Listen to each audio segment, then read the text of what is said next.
दोस्तों हाल ही में मैंने मर्डर नाम की एक क्राइम थ्रिलर मूवी देखी है।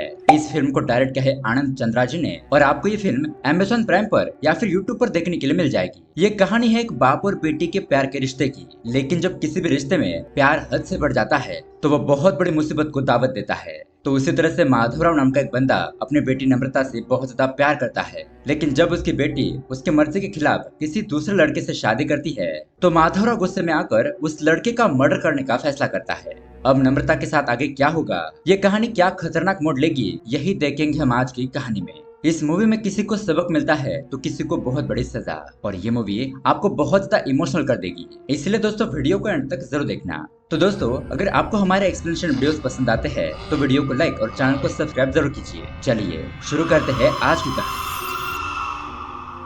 कहानी की शुरुआत में हमें एक बहुत बड़े बंगले को दिखाया जाता है और यहाँ बैकग्राउंड में एक पिता कहता है कि बच्चे हमें प्यारे लगते हैं इसलिए हम उनकी प्यार से परवरिश करते हैं, लेकिन अगर प्यार ज्यादा हो जाए तो वही बच्चे हमारे सर पर चढ़ जाते हैं। उसके बाद हमें उस बंगले में रहने वाली नम्रता नाम की एक लड़की को दिखाया जाता है। उसे उसकी माँ लक्ष्मी उठाने के लिए आती है। वो कहती है कि नम्रता जल्दी से उठ जाओ वरना तुम्हें कॉलेज में जाने में लेट होगा। नम्रता कहती है कि छोड़ा ना माँ, सोने दो।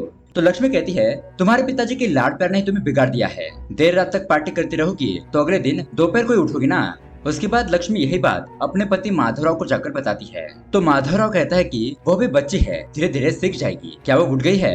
लक्ष्मी कहती है कि नहीं, वो मेरे कहने पर कहाँ उठेगी, आप भी जाइए और उसे उठाइए। तो माधवराव कहता है कि उसे जब उठना होगा तब उठ जाएगी, और आजकल तुम कुछ ज्यादा ही एंग्री हो रही हो, थोड़ा प्यार से रहो, गुस्सा तुम्हारे चेहरे पर बिल्कुल भी अच्छा नहीं लगता। इस तरह से हंसी मजाक करने लगता है। तो लक्ष्मी कहती है कि ठीक है, बाहर आपके भाई साहब आए हैं आपसे मिलने के लिए। अब यहाँ इस तरफ अंदर हम नम्रता को देखते हैं और उसे उसके बॉयफ्रेंड का कॉल आता है। वो कहता है कि बेबी तुम कहाँ हो, जल्दी से उठो और कॉलेज आ जाओ। और अब अपने बॉयफ्रेंड के कहने पर वो उठ जाती है। फिर वो तैयार होने लगती है। यहाँ माधवराव का भाई रमेश आता है और कहता है कि भैया अभी अभी हमें बहुत बड़ा प्रॉफिट हुआ है, नम्रता के नाम से शुरू किए गए सारे बिजनेस बहुत ज्यादा प्रॉफिट कर रहे हैं, सब भगवान की कृपा है। माधवराव कहने लगता है कि जब से नम्रता पैदा हुई है तब से हमारे घर में खुशियां ही खुशियां आई है, हमें किसी भी चीज की कोई भी कमी नहीं है। अब उसके थोड़ी देर बाद नम्रता वहाँ पर आती है और अपने पिताजी के साथ बहुत ही प्यार से बातचीत करती है। फिर ये लोग ब्रेकफास्ट करते हैं और उसके बाद माधवन अपनी बेटी को कॉलेज छोड़ने के लिए जाता है और वहाँ से माधव सीधा अपने फैक्ट्री के ऑफिस में आता है। यहाँ हमें पता चलता है कि माधवराव के 3-4 बहुत बड़े बड़े बिजनेस है। शहर के सबसे बड़े टेक्सटाइल की फैक्ट्री उनकी है। अब ऑफिस में यहाँ काम की मीटिंग शुरू होती है, लेकिन इसी बीच कुछ लोग पूछते हैं कि माधवराव जी आप अपने बेटी की शादी कब कर रहे हो। माधवराव कहता है कि क्या इतनी जल्दी नहीं, अभी तो मेरी बेटी पढ़ाई कर रही है। तभी वहाँ पर वकील नरेश कहता है कि माधवराव अपनी बेटी की शादी ऐसे ही थोड़ी करेंगे। तो माधवराव हंसते हुए कहने लगता है कि जी हाँ, मैं अपनी बेटी की शादी ऐसे करूंगा जैसे शादी कभी किसी ने सोचनी होगी। अब यहाँ रात को हम देखते हैं नम्रता का बॉयफ्रेंड प्रवीण उसे कहता है कि क्या तुमने हमारे शादी के बारे में तुम्हारे पिताजी से बात कर ली। नम्रता कहती है कि हाँ मैं बात करूंगी, लेकिन तुम्हें इतनी जल्दी क्या है। प्रवीण कहने लगता है कि मैं एक मिडिल क्लास में पैदा हुआ लड़का हूँ और क्या तुम्हारे पिताजी हमारी शादी के लिए मान जाएंगे। नम्रता कहती है कि वो मुझसे बहुत ज्यादा प्यार करते हैं, आज तक मैंने जो भी मांगा है उन्होंने मुझे दिया है, तुम चिंता मत करो, मैं तुम्हें भी उनसे मांग लूंगी।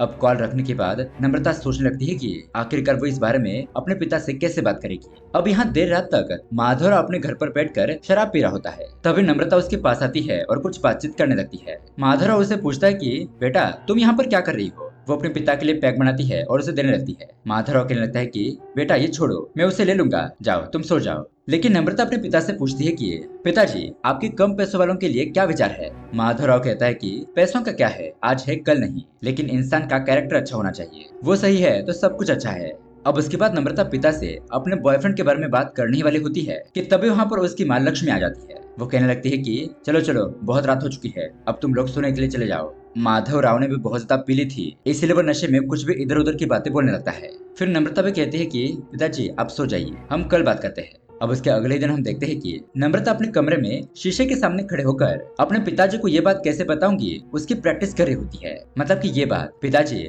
मुझे एक लड़का पसंद है, उसका नाम है प्रवीण और मैं उसी से शादी करूंगी। अब हिम्मत करके वो ये बात बताने के लिए अपने पिताजी के पास आती है। माधवराव यहाँ पर पेपर पढ़ रहा होता है और तभी नम्रता वहाँ पर आकर उसके सामने ये बम फोड़ती है कि पिताजी मैं एक लड़के को पसंद करती हूँ, उसका नाम है प्रवीण और हम दोनों शादी करना चाहते हैं। अब ये बात सुनकर माधवराव के तो होश उड़ जाते हैं, लेकिन फिर भी वो कुछ रिएक्ट नहीं करता। वो अपनी बेटी से पूछता है कि लड़का करता क्या है। नम्रता बताती है कि फिलहाल वो मेरे साथ पढ़ाई कर रहा है। फिर माधवराव मन में सोचने लगता है कि पहले वो उस लड़के के बारे में सारी इन्फॉर्मेशन निकाल लेगा और उसके बाद ही वो इस विषय पर अपनी राय देगा।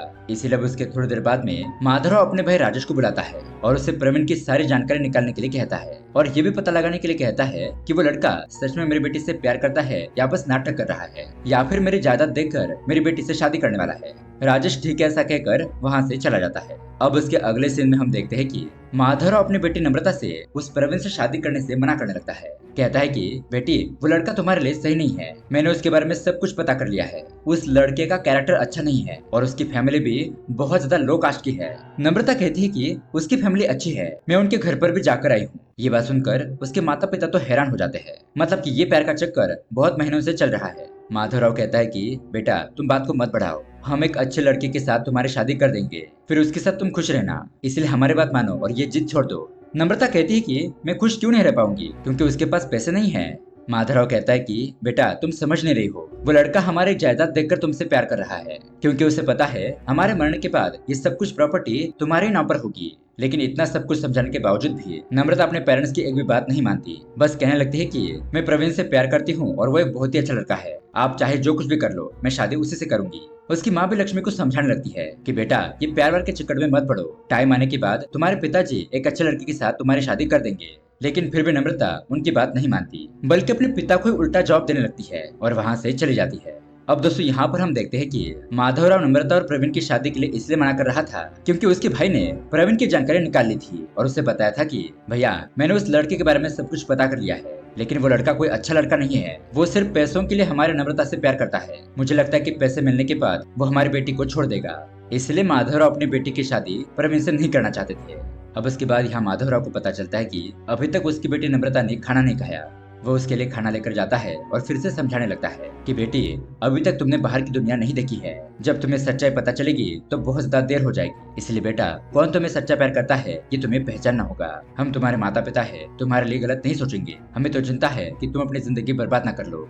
नम्रता कहती है कि पिताजी अब मैं बच्ची नहीं रही, अपने फैसले खुद ले सकती हूँ। अब माधवराव अपनी बेटी को जितनी भी बातें समझाने की कोशिश करता है वो उसका उल्टा ही मतलब निकालने लगती है, इसलिए उसे समझाना व्यर्थ था। अब उसके अगले दिन माधवराव का भाई उसे बताता है कि मैं उस लड़के से एक और बार मिला था, मैंने प्रवीण से कहा कि हमारी नम्रता का पीछा छोड़ दे, लेकिन वो तो बहुत ही घटिया आदमी निकला, उसने नम्रता को छोड़ने के लिए 5 करोड़ रुपए मांगे हैं। वो सही लड़का नहीं है भैया, कैसे भी करके हमें नम्रता को उससे शादी करने से रोकना होगा। अब ये बात जानने के बाद माधवराव अपनी बेटी को कमरे के अंदर बंद करवा देता है, लेकिन यहाँ पर नम्रता गुस्से में आकर अपने पिता के सारे फोटोज में से उनका चेहरा बिगाड़ देती है। तभी यहाँ रात को प्रवीण उसे कॉल करता है, कहता है कि मैं तुम्हारे घर के बाहर खड़ा हूँ, चलो बाहर आ जाओ, हम यहाँ से भाग चलते हैं। नम्रता कहती है कि मैं बाहर नहीं आ सकती, मेरे पिताजी ने मुझे यहाँ अंदर बंद कर दिया है, रुको मैं देखती हूँ कि क्या किया जा सकता है। लेकिन तभी वहाँ पर माधवराव आता है और उसका फोन छीन लेता है। नम्रता कहती है कि पिताजी आप प्रवीण को एक्सेप्ट कर लीजिए, लेकिन वो कहता है कि बेटी मैं तुम्हें किस तरह से विश्वास दिलाऊं कि उस लड़के का प्यार सच्चा नहीं है, वो बस तुम्हें फंसा रहा है। लेकिन दोस्तों नम्रता तो प्रवीण के प्यार में अंधी हो चुकी थी। माधवराव कहता है कि मैंने उस प्रवीण के बारे में सब कुछ पता कर लिया है, वो लड़का सिर्फ पैसों के लिए तुम्हारे पीछे पड़ा है, और उससे भी बड़ी बात यह है कि अगर ये बात हमारे बिरादरी के लोगों को पता चल गई कि वो लड़का कुछ नहीं करता और निचली जाति का है, तो पूरे गाँव में मेरी इज्जत मिट्टी में मिल जाएगी। प्लीज बेटा मेरी बात को समझो। लेकिन फिर भी वो अपने पिता की बात नहीं मानती। उसके अगली सुबह प्रवीण अपने कुछ दोस्तों को लेकर आता है और नम्रता के घर के सामने हंगामा करने लगता है कि नम्रता को बाहर भेजो, मैं उसे पाने के लिए कुछ भी कर सकता हूँ, चाहे तो किसी की भी जान ले सकता हूँ, और मैं भी देखता हूँ कि तुम हम दोनों को कैसे अलग करते हो। अब माधवराव इस मैटर से बहुत ज्यादा परेशान हो जाता है। यहाँ कमरे के अंदर से नम्रता कहती है कि पिताजी प्लीज आप हमारे रिश्ते के लिए मान जाइए, वरना आपको और भी कुछ बहुत ज्यादा देखना होगा। ये बात सुनकर उसकी माँ गुस्से में आ जाती है और उसे एक थप्पड़ लगाती है। कहती है कि कैसी बेटी हो तुम, जिस पिता ने तुम्हारे आंखों में आज तक एक भी आंसू नहीं आने दिया, तुमने जो मांगा वो तुम्हारे कदमों में लाकर रख दिया, और आज तुम उन्हीं से झगड़ा करके उन्हें ही रुला रही हो। लेकिन दोस्तों नम्रता को तो यहाँ पर कुछ भी फर्क नहीं पड़ता। वो अपनी माँ से कहती है कि अगर तुम भी किसी से प्यार करती तो शायद तुम भी यही करती। इस तरह से उल्टा ही जवाब देने लगती है। उसके बाद माधवराव अपने वकील नरेश को बुलाता है और कहता है कि वो लड़का प्रवीण मेरी इज्जत को मिट्टी में मिला देगा, इससे पहले ही हमें कुछ करना होगा। वकील कहता है कि मैं उस लड़के से बात करता हूँ। माधवराव कहता है कि अब बात बहुत ज्यादा आगे बढ़ चुकी है, उसे मेरी बेटी का पीछा छोड़ने के लिए कहो, और वो इस बात को ना माने तो उसे दूसरे रास्ते से भी समझाओ। मैं क्या कह रहा हूँ तुम समझ रहे हो ना। वकील हाँ कहकर वहां से चला जाता है। लेकिन वकील की बात करने से भी कोई फर्क नहीं पड़ता। अब इन सब बातों से परेशान होकर माधवराव बहुत ज्यादा ड्रिंक करने लगता है। बहुत ज्यादा सोचकर टेंशन में आ जाता है कि अब समाज में उसकी इज्जत और रुतबे का क्या होगा। उसकी और उसके पत्नी की रातों की नींद उड़ जाती है। अब उसके अगले दिन लक्ष्मी अपने बेटी के लिए कॉफी लेकर उसके कमरे में जाती है, लेकिन शॉकिंगली उसकी बेटी तो कमरे में थी ही नहीं। अब ये देखकर वो घबरा जाती है और तुरंत ही उसे यहाँ बाहर ढूंढने लगती है, लेकिन फिर भी उसे अपनी लड़की नहीं मिलती। तो वो तुरंत ही जाकर अपने पति को उठाती है। माधवराव को बताती है कि नम्रता कहीं मिल नहीं रही है, और अब उसके बाद हमें पता चलता है कि नम्रता प्रवीण के साथ भाग गई है। उसका भाई राजेश और वकील वहाँ पर आते हैं और माधवराव गुस्से से उन्हें बताने लगता है कि ये बात गांव के बड़े लोगों को और मेरे रिश्तेदारों को पता नहीं चलनी चाहिए। कैसे भी करके रात तक मेरी बेटी को मेरे पास लेकर आओ, चाहे उसके लिए कुछ भी करना पड़े। अब यहाँ पर हम वॉचमैन को देखते हैं, जो कि फोन पर किसी के साथ बात करते हुए कहने लगता है कि अरे यहाँ पर हमारे बंगले में रहने वाली लड़की अपने प्रेमी के साथ भाग गई। ये अमीर लोग और उनके बच्चे ऐसे होते हैं। तभी उस घर में काम करने वाली नौकरानी ये बात सुन लेती है और उस वॉचमैन को थप्पड़ मारते हुए कहती है कि तुम अपने मालिक के बारे में ऐसी बात कैसे कर सकते हो। वो लोग अच्छे लोग हैं, उनके दिए हुए पैसों से ही हमारी रोजी रोटी चलती है। अब यहाँ अंदर माधवराव अपनी बेटी को मिलने के लिए बहुत ज्यादा पैनिक होने लगता है। उसकी पत्नी उसे दवाइयाँ देती है, लेकिन अब इतने में ही नम्रता वहाँ पर प्रवीण के साथ आ जाती है। कहती है कि पिताजी, मैंने प्रवीण के साथ कोर्ट मैरिज कर ली है, आप दोनों हमें आशीर्वाद दीजिए। अब ये देखकर माधवराव और लक्ष्मी उनके तो पैरों तले जमीन खिसक जाती है कि उनकी बेटी ने तो उन्हें बिना बताए ही शादी कर ली। अब माधवराव गुस्से से प्रवीण के साथ लड़ाई झगड़ा करने लगता है। प्रवीण का कॉलर पकड़कर उसे कहता है कि मेरी बेटी को फंसाने की तुम्हारी हिम्मत कैसे हुई। लेकिन यहाँ पर नम्रता अपने पिताजी को धक्का देती है। कहती है कि पिताजी, आप अपने हद में रहिए। अब प्रवीण मेरा पति है और इस घर का दामाद। मुझे लगा था कि आप लोग मुझे समझ लेंगे और प्रवीण को एक्सेप्ट करके हमें आशीर्वाद देंगे, लेकिन ऐसा नहीं हुआ। आप लोग कितने बुरे हो। मैंने आपसे कहा था ना, मैं प्रवीण से बहुत ज्यादा प्यार करती हूँ, बस आप मुझे उसके साथ जीने दो। ऐसा कहकर वो वहाँ से जाने लगती है। तब माधवराव कहता है कि बेटी, मैंने तुम्हें कितनी बार कहा था ये लड़का अच्छा नहीं है, इसने तुम्हें फंसाया है। इस लड़के को छोड़कर वापस आ जाओ बेटी, वापस आ जाओ। नम्रता कहती है कि मैं भले ही आपकी बेटी हूँ और आपसे बहुत ज्यादा प्यार करती हूँ, लेकिन आपकी तरह ही जिद्दी हूँ। मैं प्रवीण को नहीं छोड़ूंगी, देखती हूँ आप क्या करते हो। ऐसा कहकर वो प्रवीण को अपने साथ ले जाने लगती है। और यहाँ पर हम प्रवीण को देखते हैं, जो कि अजीब तरह से हंसते हुए वहाँ से चला जाता है। मतलब कि प्रवीण ने नम्रता को बहुत ही अच्छी तरीके से अपने जाल में फंसा लिया था। अब उसके बाद दोस्तों माधवराव तो पूरी तरीके से डिप्रेशन में ही चला जाता है। बहुत ज्यादा शराब पीने लगता है, अंधेरे कमरे में बैठा रहता है। यहाँ उसकी पत्नी लक्ष्मी की हालत भी वैसे ही थी, वो भी कुछ ढंग से खाना वाना नहीं खा रही थी। ये हालत देखकर नौकरानी उसे कहती है कि मेम साहब, आप टेंशन मत लीजिए, भगवान अच्छे लोगों के साथ सब कुछ अच्छा ही करता है। अब चाचा राजेश नम्रता को लेने के लिए गया था, लेकिन उसने उसके साथ आने से मना कर दिया। यही बात वो माधवराव को आकर बताता है, जिसे सुनकर माधवराव और भी ज्यादा दुखी हो जाता है। अब उसके अगले दिन सुबह प्रवीण के कुछ दोस्त उसकी शादी के बैनर माधवराव के घर के बाहर लगाते हैं। ये देखकर माधवराव को बहुत ज्यादा गुस्सा आता है और वो उन लड़कों को मारने पीटने के लिए जाता है, लेकिन वो लड़के तुरंत ही वहाँ से भाग जाते हैं। उसके बाद वो उस बैनर को फाड़ देता है। आसपास के लोग उसे देखने लगते हैं कि ये तो पागल हो गया है। मतलब कि समाज में उसकी जो इज्जत थी वो मिट्टी में मिल चुकी थी। वो सोसाइटी में रहने वाला एक बहुत बड़ा आदमी था, लेकिन माधवराव को लगता है कि अब उसकी इज्जत चली गई है। अब उसके अगले दिन हम देखते हैं कि एक पार्टी के लोग माधवराव से मिलने के लिए आते हैं। कहते हैं कि आप हमारे पार्टी के चेयरमैन बनोगे तो हमें बहुत ज्यादा फायदा होगा, और आपकी बेटी को वापस कैसे लाना है ये हम अच्छी तरीके से जानते हैं। लेकिन माधवराव पहचान लेता है कि ये लोग सिर्फ उसका फायदा उठाने के लिए यहाँ पर आए हैं, इसलिए वो उन लोगों को मना कर देता है। उसके बाद मोबाइल के जरिए उसे पता चलता है कि कुछ दिनों बाद नम्रता की ऑफिशियल शादी होने वाली है, जिसे देखकर वो बहुत ज्यादा गुस्सा हो जाता है और परेशान भी। वो रोने लगता है, तड़पने लगता है कि कहीं वो लड़का प्रवीण उसकी बेटी की जिंदगी बर्बाद न कर दे। फिलहाल उसकी हालत क्या होगी, वो कैसे रह रही होगी, इसी के बारे में सोचने लगता है। इसी दौरान वो गिरता पड़ता है, जख्मी होता है। उसे अपनी बेटी के बचपन की सारी यादें याद आती है कि कैसे उसने अपनी बेटी को एक राजकुमारी की तरह पाल पोस कर बड़ा किया था। अब बहुत ज्यादा टेंशन लेने की वजह से माधवराव पूरी तरीके से बीमार हो जाता है। उसके बाद डॉक्टर साहबा चेकअप करने के लिए आती है और ट्रीटमेंट करने के बाद बताती है कि इनकी प्रॉब्लम यह है कि ये बहुत ज्यादा स्ट्रेस ले रहे हैं। अगर उन्हें ठीक करना है तो उनकी बेटी से उन्हें मिलवाना होगा। तो भाई राजेश किसी भी तरह से नम्रता से माधवराव को फोन पर बात करवाता है। माधवराव रोते हुए कहने लगता है कि बेटी, तुम फिर से वापस आ जाओ, हम तुम्हारे बिना नहीं रह सकते। लेकिन नम्रता कहती है कि नहीं पिताजी, मैं अब नहीं आ सकती, आप ज्यादा परेशान मत होइए और अपना ख्याल रखिए, मैं यहाँ पर ठीक हूँ। माधवराव कहता है कि बेटी वापस आ जाओ प्लीज। नम्रता कहती है कि मैं वापस आऊंगी, लेकिन सिर्फ प्रवीण के साथ। तो वो कहता है नहीं बेटी, उसके साथ नहीं। तो नम्रता कहती है कि मैं अपने पति को नहीं छोड़ सकती, आप मुझे भूल जाइए। और अभी यहाँ पर माधवराव बेहोश हो जाता है। उसे हॉस्पिटल ले जाया जाता है, सलाइन लगाई जाती है। उसका भाई और वकील उसे समझाते हैं कि तुम ऐसे बीमार रहोगे तो कैसे चलेगा, हमारे फैक्ट्री में काम कर रहे वर्कर्स का क्या होगा, बिजनेस को आगे कौन बढ़ाएगा। लेकिन यहाँ पर माधवराव कुछ भी सुनने के मेंटल स्टेट में नहीं था। उसे तो बस अपनी बेटी चाहिए थी। अब उसके कुछ दिनों बाद माधवराव सोचने लगता है कि क्या सच में मेरी बेटी मेरे हाथ से निकल चुकी है। अगर मैं उसकी बात मान लेता हूँ तो वो प्रवीण मेरे सामने जीत जाएगा और मैं अपनी बेइज्जती बर्दाश्त नहीं कर सकता। मुझे कुछ ना कुछ तो करना पड़ेगा। इसलिए अब वो वकील को अपने पास बुलाता है और कहता है कि मैं चाहता हूँ कि प्रवीण को मेरे सामने मारकर उसके टुकड़े टुकड़े किए जाए, उसके बाद ही मेरी बेटी मेरे पास वापस आएगी। वकील उसे समझाने की कोशिश करता है कि ये बात गलत है, तुम्हारी बेटी प्रवीण से बहुत ज्यादा प्यार करती है, इसलिए अब तुम उसे भूल जाओ, अपने हाथों ऐसा पाप मत करो। लेकिन माधवराव उसकी कोई भी बात नहीं सुनता और अगर उसकी किसी गुंडे से पहचान है तो बताने के लिए कहता है। अब वो वकील होने की वजह से वो कहता है कि हाँ, मैं सत्या नाम के गुंडे को जानता हूँ, उसने आज तक कई सारे मर्डर्स किए हैं। तो उसके अगले ही दिन ये लोग सत्या से मिलने के लिए जाते हैं। माधवराव सत्या को 5 लाख रुपए एडवांस में देता है। कहता है कि प्रवीण नाम के लड़के को मेरे सामने ही मारकर उसके टुकड़े टुकड़े करने होंगे। वो गुंडा सत्या कहता है कि ठीक है, आप चिंता मत कीजिए, आपका काम हो जाएगा। अब उसके अगले दिन हम देखते हैं कि प्रवीण प्रार्थना के साथ मंदिर में पूजा करने के लिए आता है। ये लोग यहाँ पर भगवान के पैर पड़ते हैं और वहाँ से अपने घर की तरफ जाने लगते हैं। लेकिन तभी अचानक हम रास्ते में सत्या को देखते हैं और उसके थोड़ी ही दूरी पर सत्या के कुछ आदमी भी मौजूद थे और वहाँ थोड़ी दूरी पर एक गाड़ी में बैठकर माधवराव ये सब कुछ देख रहा था। तभी अचानक सत्या नम्रता को धक्का देता है। उसके आदमी नम्रता को पकड़ लेते हैं। फिर यहाँ पर सत्या धारदार हथियार से प्रवीण के ऊपर हमला करता है और उसके शरीर के टुकड़े टुकड़े कर उसे जान से ही मार देता है। और ये सब कुछ माधवराव अपने आंखों से देख रहा था। फिर वो लोग वहाँ से भाग जाते हैं। यहाँ नम्रता अपने पति को मरा हुआ देखकर फुट फुट कर रोने लगती है। अब वहाँ से माधवराव अपने घर पर आता है। लेकिन तब तक यहाँ पर न्यूज के जरिए पूरे शहर में ये बात फैल जाती है कि प्रवीण नाम के एक लड़के की हत्या हो गई है और ऐसा कहा जा रहा है कि ये हत्या लड़की के पिता माधवराव ने की है, क्योंकि प्रवीण ने उसके खिलाफ उसकी बेटी से शादी की थी।